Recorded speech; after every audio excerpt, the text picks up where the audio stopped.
Hi everyone, welcome. It's the month of May and it's the topic of love this month. I'm doing the queen wave. Yeah, so it is the month of May. Welcome. Although secretly we are a week before May. Yes, it is. On this side of the video, it's still April. Don't say anybody. Yeah. But we are doing the topic month of May, and for this week, the session is on self-love. Yes, and we're dividing this week's session into two segments. The first segment is going to be talking about the struggles we have in terms of acquiring self-love and being more loving to ourselves. What kind of challenges we face Struggles, yeah. in our lives. And the second part of the video will discuss the principles of certain spiritualness and the practicality of how we are adopting certain sort of ways of techniques to get us to a space of self-love, Yes. right?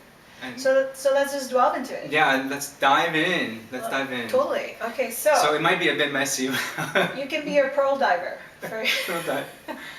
Yeah. So start with yourself. You've been, like all of us, we've all struggled with a sense of self-love, and it's been a struggle for you. Yeah, it is. And I'm going to say at the outset, I have to, in order to help me feel more comfortable in this conversation, is that sometimes some of it is difficult to share, and I'm uncomfortable with in sharing it, but I will do so because I'm at a stage right now where, in terms of self-love, I think I've tried to suppress some of either the darker side or the emotions that I've never wanted to deal with, whether it's jealousy, whether it's anger, whether it's hate, and I've always criticized myself for having these thoughts and emotions, and that's been a very big focus for a long time, dealing with that. I have elements of, I'm comfortable saying now, maybe of narcissism that I'm grappling with, and there's also, that's just a part of me. So there's other parts of me that I'm realizing that I'm learning to love as well. But in terms of the struggle itself, it's these more darker emotions that I'm still trying to accept and become more aware of. And a lot of this started, I think, when I was younger, and I became either more isolated, and I alienated myself emotionally. Yeah. I didn't know how to soothe myself. Yeah.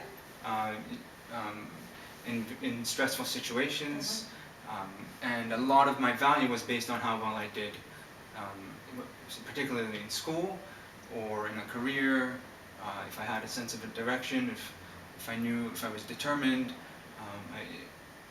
if I felt fear, I'll give it of something impeding, whether it's a deadline or some pressures that were in the surrounding environment. Any sense of fear was a sign of weakness. Okay. So I didn't like myself for that. And a lot of the things I know that all of us can sort of connect with, that we've sort of little snippets of all those things as well. I'm sure. Yeah. Yeah. And so, which is always gratifying to hear that, like I said last month, that I'm not alone in these struggles. Yes, and I think I mentioned it, you plus a billion other people running around going, oh my God, I'm not good enough, I'm not good enough.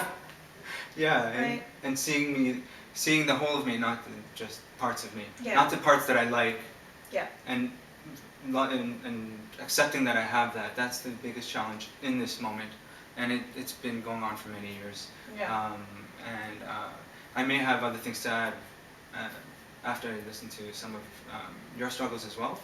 Yeah, so like as I mentioned to a few people, if you've heard our first audio sessions, I am a survivor of sexual abuse perpetrated by my father.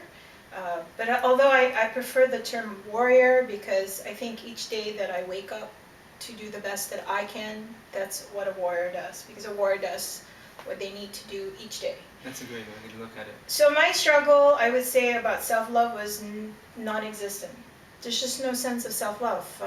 It's a very self-destructive space, especially when you grow up not understanding your worth, or that your worth was sexualized or emotionalized in a way that was unhealthy. So you form these sort of development stages of not understanding what self-love is, because I think self-love has to be internal, based on yourself, Mm-hmm. not externally based on. So my sense of self-worth or self-love could be from other people's perception and acceptance of me. And and imagine if you meet 10 people in a day and all 10 people have different opinions about you, can you it just drive you crazy, because Right. the constant peanut gallery in your head that keeps saying you're not good enough, you're not smart enough, you're not pretty enough, whether these were intentional or adopted from people, they are there, that causes a lot of the internal struggles, I think. Yes. So what happens is I find that I am constantly overthinking things. So it's You and everyone else again, exactly. the same And situation. and never focusing on the things that I can change or whatever it is. But you know what I thought? Please, sure. Imagine you're in this space, you don't know you don't have self-love. Yes. You're not in a nurturing environment. You just know that something's not working in your life. Right. You Can feel you it. imagine how it'd be like? It's very. Struggle and I stuff? think everyone, when I hear you say that, I'm in a dark space. Yeah, and I'm lost. and because I was sexually abused, as you know, a lot of sexual abuse survivors learn to disconnect. So Mhm. imagine, so now on top of just not having sense of worth or a sense of self-love, you're now disconnected to yourself. And because you're disconnected to yourself, you're disconnected to everything around you, Mhm. and that just adds to more um, unhealthiness. And I call this my dust bunny of pain. Do, do, do. You know, like It's when nice to you, lighten it. yeah, so you know, like when you don't clean under your bed, and you know your bed's like the awesomest place because you get Yeah. to sleep and chill out and hang out and do all kinds of cool stuff. Cool stuff. Yeah. Cool stuff. Nothing weird. And then and you don't vacuum underneath it, and there's these dust bunnies, and then like after years, these gigantic dust bunnies. They're like monstrous. But I find that every time you clear a layer of dust bunnies, there's another layer underneath it, and virtually that's my life. A layer of crap after crap is just because I just never dealt with something, so it just added on. My struggle kept adding on. It's interesting because I'm glad that you said that this is how it feeds into some of my awareness about my situation, in that I try to suppress, like I said, that Yeah. hate. If I had a thought of jealousy of a person or hatred towards somebody else that I'm supposed to love, Yeah. or even if it's me, I would blurt out, I hate myself, Yeah. and I would even at times physically harm myself just because of wanting to remove this evil inclination. Evil twin. Evil twin.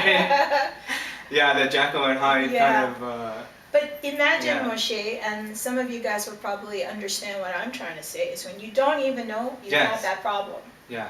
Because I've had moments where I'm completely oblivious that I'm in that Mm. really self-destructive space. I don't know that I'm doing that, because the way of, when we work in an environment where from a young age, all you've known is either violence or negativity or just in general, that kind of growth, is that you pattern your behavior after the environment that you were in. Yeah. So you don't know any better because there's no examples that you can see, right? Yeah, that's overwhelming. It is very overwhelming. Very overwhelming. Where do we even begin? It makes it that much more difficult. I It know is. that's what you're saying, but you made me realize how difficult Yeah. that process is. Because in our last conversation, in my article Joy or Bus, Yeah. I said that you can't jump to a space of joy. Yeah. There are all these little puzzle pieces that we have to find.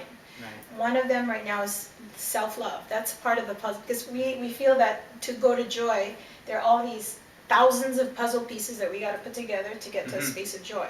Right. So today is self-love. And just to go on that analogy, because I had this analogy going on when I tried to make Yeah. sense of my life Yeah. in terms of a puzzle pieces. Yeah. Sometimes life can feel like, or even our identity can be a puzzle piece, but we don't have the picture that comes with the box.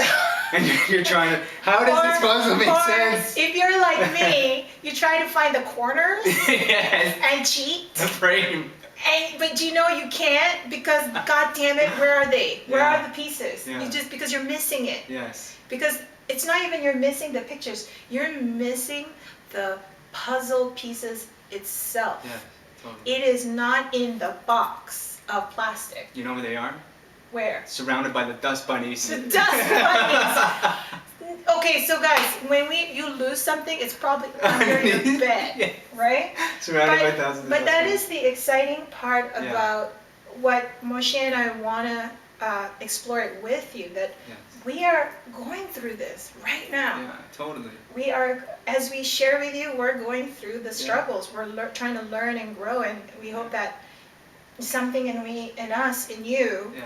come together, and we help each other through it. Very co-creative process, as Yeah. they say. So I think we're pretty.